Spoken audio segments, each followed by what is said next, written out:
Bismillahirrahmanirrahim.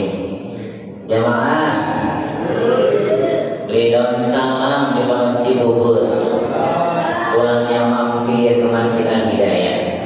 Yang jauh salam, insya Allah panjang umur, berkah umurnya fi ta'atillah. Amin ya rabbal alamin. Assalamualaikum warahmatullahi wabarakatuh.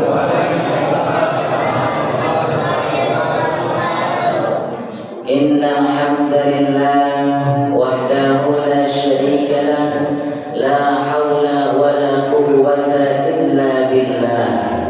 Asyhadu an la ilaha illallah wa asyhadu anna sayyidana wa maulana Muhammadar Rasulullah. Allahumma salli wa sallim ala hadzal nabiyil karim sayyidina wa maulana Muhammad sallallahu alaihi wasallam wa ala alihi wa ashabihi al-akhyar wa sallama tasliman katsiran amma ba'du. Jamaah kelang kompak bu, mana nih? Nggak kedengaran suaranya. Jamaah makan sahur jangan lupa pakai sayur. Buka puasa jangan lupa beli bubur. Kalau memang kita pengen hidupnya tambah makmur, maka kita harus pandai bersyukur. Maka mari di malam hari ini kita senantiasa bersyukur kepada Allah Subhanahu wa taala, Allah yang Maha Syakur, Allah yang Maha Sabur, Allah yang Maha An-Nur. Dengan nikmat yang Allah berikan kepada kita, alhamdulillah. Ada nikmat iman, nikmat Islam, nikmat sehat wal afiat. Dengan semua yang Allah berikan, kita dapat menunaikan rangkaian ibadah salat tarawih yang insya Allah akan senantiasa memohon rahmat Allah kepada kita semua. Amin ya rabbal alamin. Jamaah, beli tomat di warung somat, belinya tak banyak, cuma seperempat. Karena kita memang cinta dari Muhammad, nyok kita rame-rame berselawat. Setuju? Salatullah salamullah ala Taha Rasulillah. Salatullah salamullah ala Yasin Habibillah. Sama-sama. Salatullah salamullah ala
siapa yang bangga menjadi hamba Allah? Ayo angkat tangan kiri. Masya Allah semuanya ya. Kalau memang kita semua ngaku bangga menjadi hamba Allah, yuk kita angkat tangan kita. Kita katakan dengan suara yang lantang. Ya, kalau saya bilang aku bangga menjadi hamba Allah, Bapak Ibu semua jawab, ana abdullah. Apa jawabnya? Ana abdullah. Jawabnya, aku bangga menjadi hamba Allah. Ana abdullah. Masya Allah. Harus bangga kita menjadi hamba Allah Subhanahu wa Ta'ala. Bagaimana tidak? Allah yang Maha Esa, Allah yang Maha Kuasa, Allah yang Maha Bijaksana, Allah yang Maha Mampu atas segala sesuatu.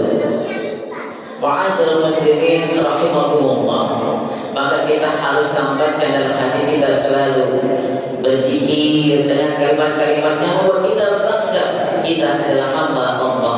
Kafani 'izzan an takuna li rabban wa kafani fakhran an akuna laka 'abdan. Ya Allah, cukup bagiku menjadi mulia dengan Engkau ya Allah sebagai Tuhanku, dan aku sungguh bangga terhadap diriku untuk menjadikan diriku ya Allah sebagai hamba-Mu. Itu. Kalau ada pantun, boleh kita ya memakai sebuah pantun yang menggambarkan akan kebanggaan kita menjadi hamba Allah Subhanahu wa Ta'ala. Contoh seperti jalan-jalan ke pasar beli ikan lohan, pulangnya mampir beli sarapan. Aku bangga ya Allah Engkau sebagai Tuhan sampai nafas penghabisan. Masya Allah. Husnul khatimah.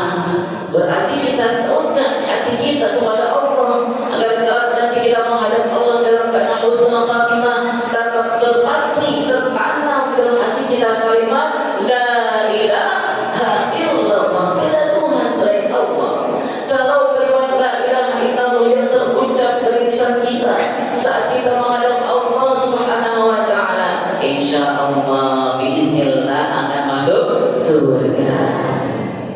Maka akhiru kalami la ilaha illallah dakhala jannah. Siapapun di antara kita yang kata-kata terakhir terucap dari lisannya adalah kalimat la ilaha illallah, biiznillah akan masuk surganya Allah. Alhamdulillahirabbil alamin.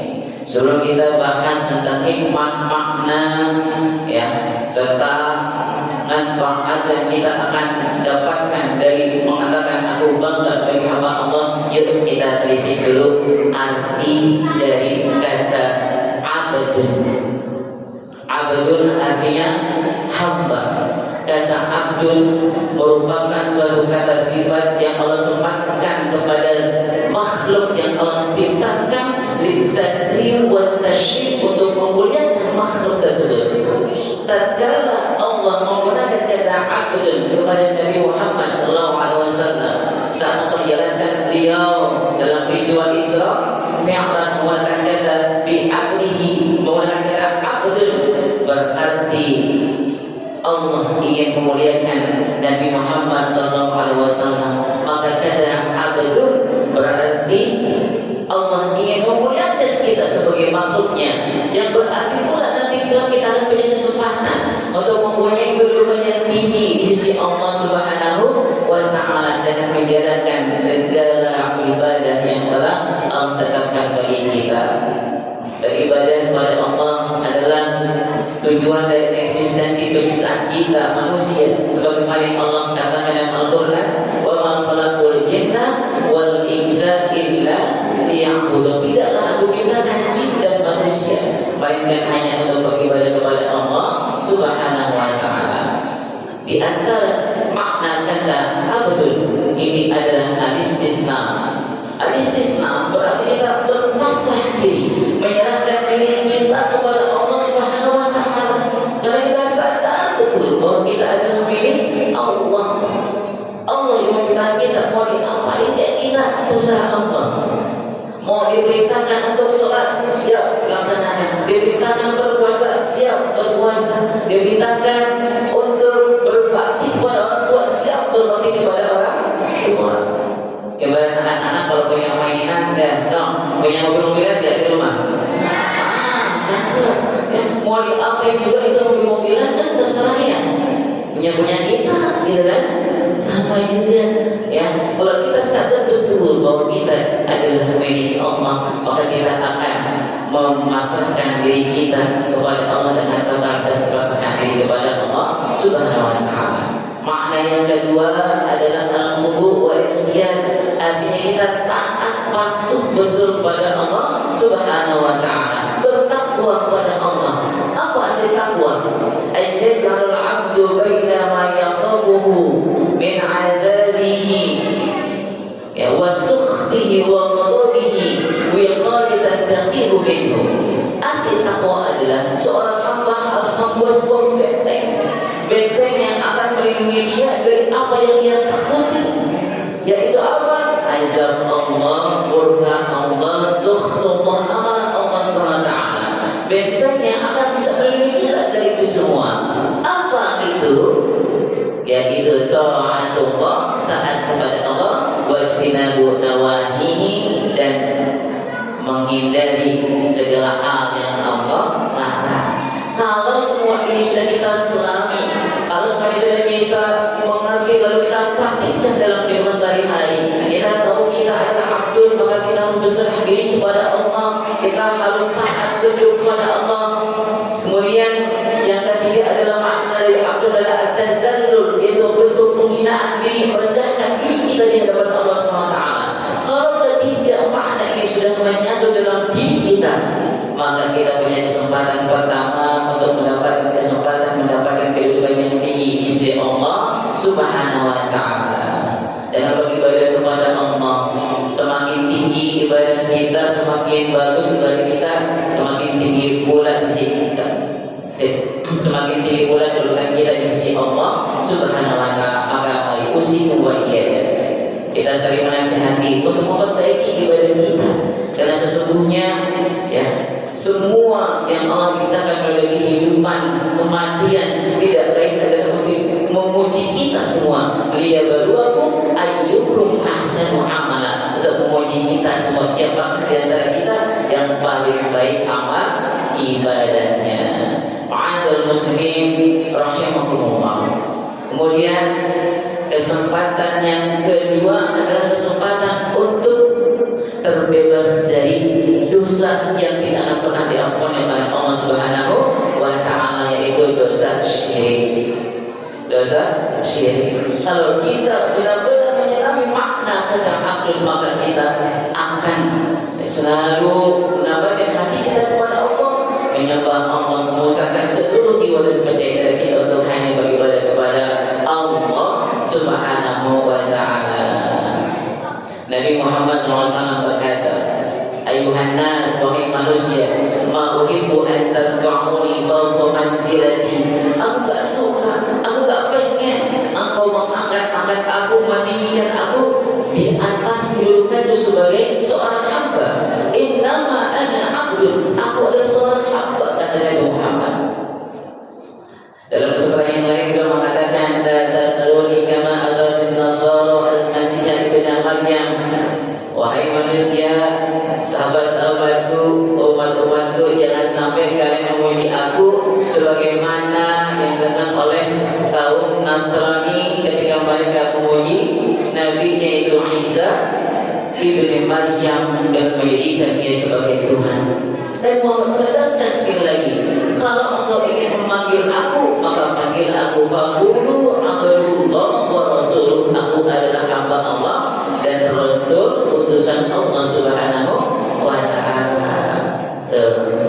Maka mari sama-sama ya, kita memperbaiki diri kita agar dengan muhasabah yang kita lakukan, kita lebih bisa mendekatkan diri kita kepada Allah. Yang ketiga, yang hikmah atau manfaat dari kita mengakui kita ini tidak menjadi hamba Allah adalah kita terbebas dari penyakit takabur atau sombong.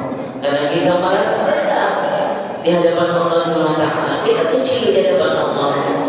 Tidak ada terbesis sedikit pun untuk menyombongkan diri, yang sebagaimana yang dilakukan oleh Iblis saat diminta untuk bersujud pada Nabi Adam, sujud penghormatan. Apa kata iblis? Ana khairum minhu, aku lebih baik daripada dia. Engkau ciptakan aku dari api, sedangkan Adam kau ciptakan dari tanah. Sombong iblis ya, yang ambil ya kita ya mencontoh atau memperhatikan sifat-sifat sombong ini. Na'udzubillah min dzalik. Allah Maha Besar, yang berarti semua makhluk itu kecil. Dan kita mengatakan Allahu Akbar, Allah Maha Besar, berarti kita ini kecil.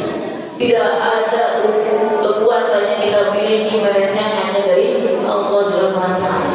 Bahkan langkah kita ke masjid ini tidak lain adalah karena ridho dan rahmat Allah Subhanahu wa Ta'ala. Kata Allah dalam Al-Quran, "Wa ma tasyauna illa an yasha Allahu rabbul alamin." Kita pengen sesuatu, kita menghendaki melakukan sesuatu hal yang beribadah misalnya, tapi tidaklah kita mampu melakukan ibadah itu melainkan atas izin Allah Subhanahu wa Ta'ala. Wa ma tasyauna illa an yasha Allahu rabbul alamin. Apalagi kalau kita melihat ya kejadian-kejadian yang sedang menimpa bangsa kita.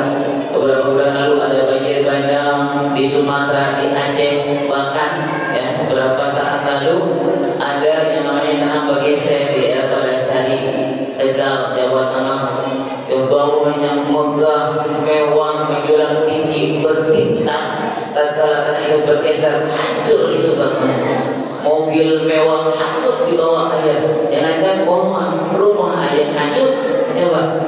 Yes. Jalanan yang dibangun dengan sedemikian rupa kokohnya hancur karena tanahnya bergeser. Maka jangan lupa untuk kita berlindungan kepada Allah. Hindari sifat semua bahwa kita itu bahwa pasti aman. Ini gak bakalan hancur walaupun ada gempa bumi. Allah telah mengingatkan kita dalam Al-Quran. Kata Allah dalam Al-Quran, "Aamintum man fis samai ayakhsifa bikum al-ardha fa idza hiya tamur." Apakah engkau merasa aman tatkala Allah SWT yang di langit membuat bumi itu berguncang? Tidak ada yang bisa menjaga bahwa kita ada selamat. Ada gempa bumi, ada tanah bergeser, ada tanah longsor, Masya Allah. Ya, tatkala Allah menghendaki terjadi, tidak ada yang bisa untuk menghalangi untuk itu tidak terjadi. Masya Allah. Maka bagi sama-sama kita introspeksi diri kita. Ada angin putih berlindung itu ada dalam Al-Quran. Jangan sombong, minta perlindungan kepada Allah. Allah menuntut kita, "Amintum man fis samai ayyusila 'alaikum hasiba." Apakah kau merasa aman tatkala Allah mengirim angin putih berlindung, hujan deras? Masya Allah. Yang bisa menyelamatkan kita dari kejadian-kejadian itu semua hanya Allah Subhanahu wa Ta'ala. Maka kita berlindungan kepada Allah. Sadari kita ini apa? Wa khulqal insanu du'afa. Bila kita dalam keadaan lemah, minta perlindungan selalu kepada Allah. Dengan mendekatkan diri dan kita merasakan dan di hadapan Allah, menghinakan diri di hadapan Allah, maka kita terhindar dari sifat takabur, insyaallah. Demikian kiranya yang bisa saya sampaikan pada kesempatan kali ini. Belum kemudian belum interaksi, cukup sekian dan terima kasih. Assalamualaikum warahmatullahi wabarakatuh.